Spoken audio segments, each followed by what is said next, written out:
April 22, 2024, 6:15 a.m., South China Sea. 24 Chinese warships surrounded one American carrier. The plan?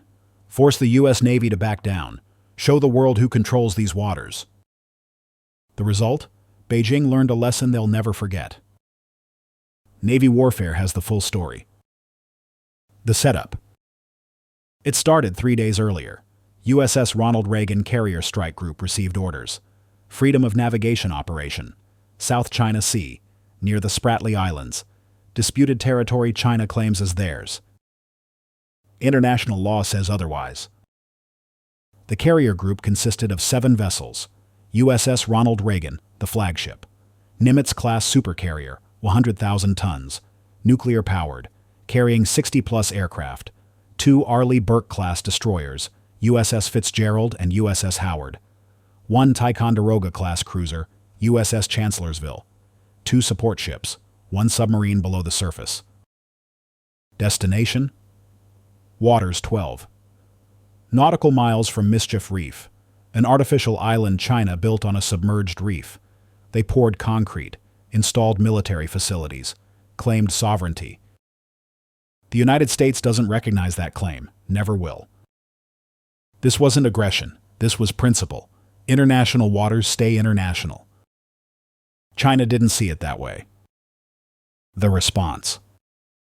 April 21st, 8 p.m. Chinese intelligence spotted the carrier group 400 miles east, moving west at 20 knots, heading directly toward disputed waters.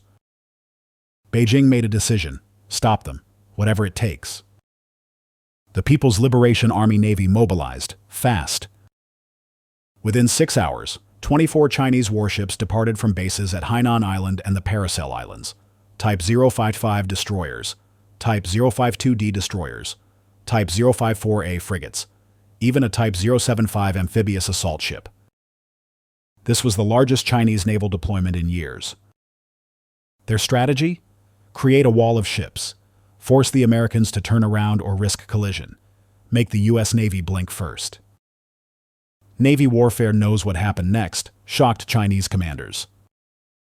The Americans didn't even slow down. 24 Chinese warships versus 1 U.S. carrier. Who wins? A. U.S. Navy. B. Chinese Navy. C. Nobody wins. Comment below. First contact. April 22nd, 6:15 a.m. USS Ronald Reagan's radar detected the Chinese fleet, 80 miles ahead, spread across a 40-mile front, moving to intercept. The strike group commander reviewed options. Turn back? Not happening. Go around? That concedes Chinese control. Push through? Risky but necessary. Orders went out. Maintain course, maintain speed, prepare for close encounters. On the flight deck, FA-18 Super Hornets launched. Combat Air Patrol, 8 aircraft airborne, armed, ready, circling overhead. Below deck, another 16 fighters sat on catapults, full weapons load, pilots strapped in, engines warm, 5-minute alert status. The message was clear, we're not backing down.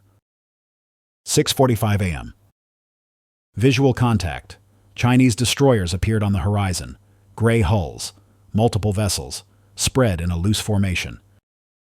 The lead Chinese destroyer, a Type 055, one of their most advanced warships, altered course, moving directly into the Reagan's path.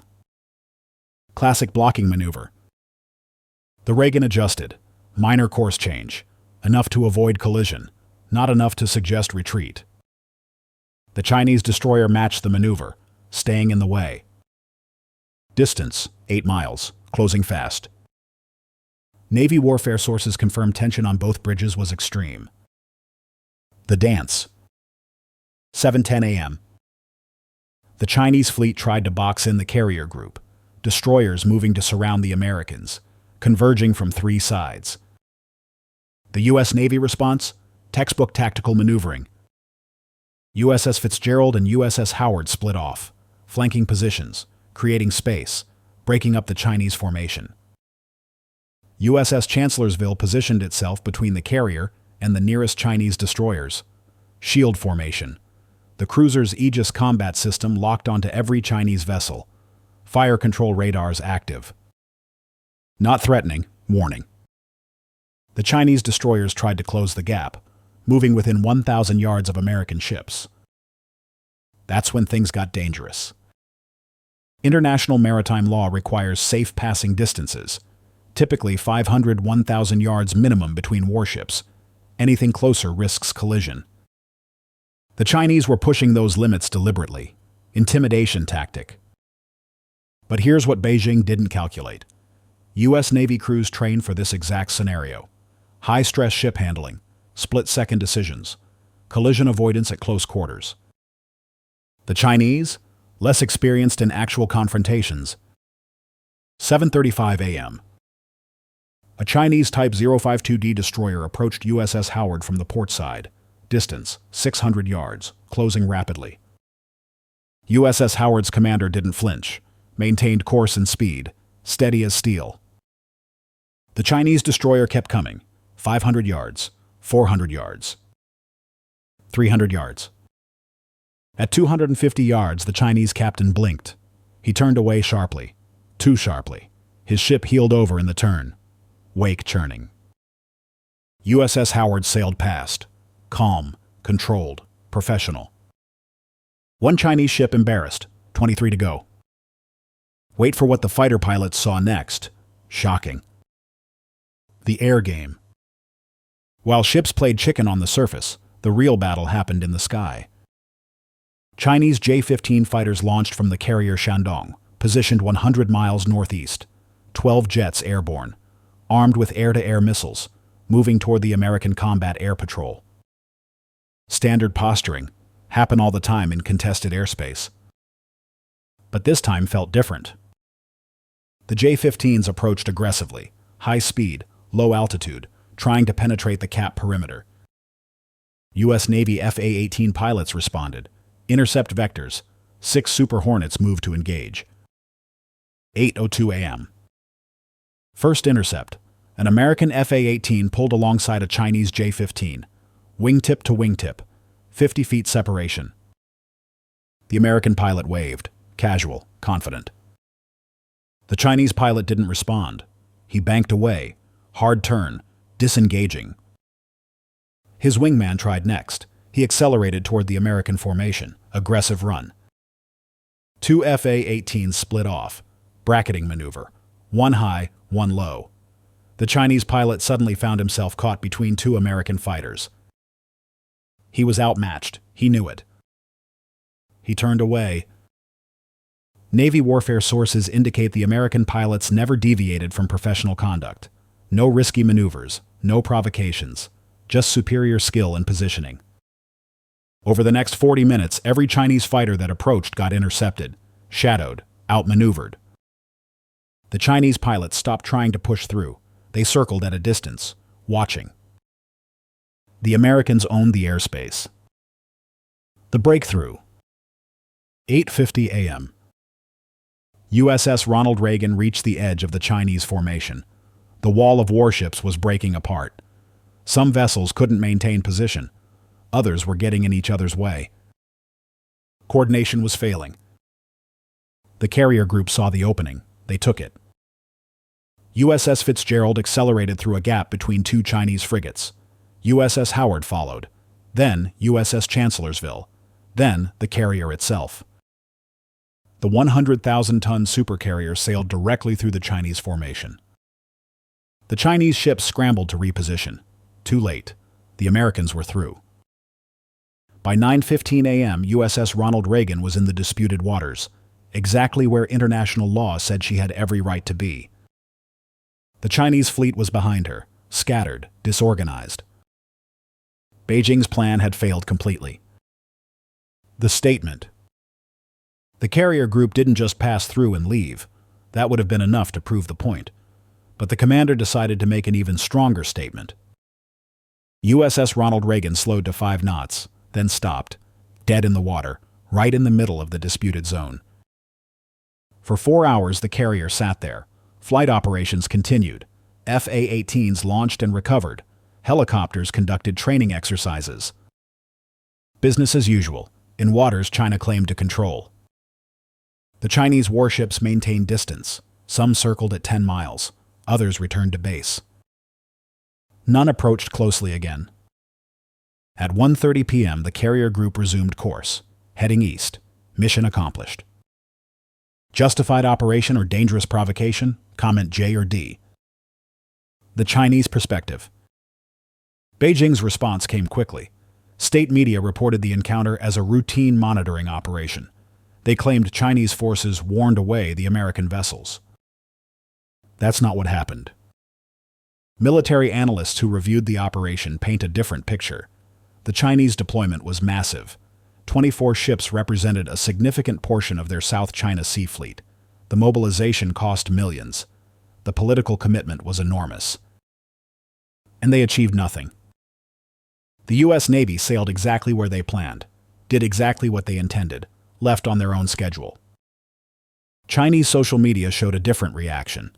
Military bloggers criticized the plan's performance. Questions arose about readiness and training. Some asked why 24 Chinese ships couldn't stop 7 American vessels.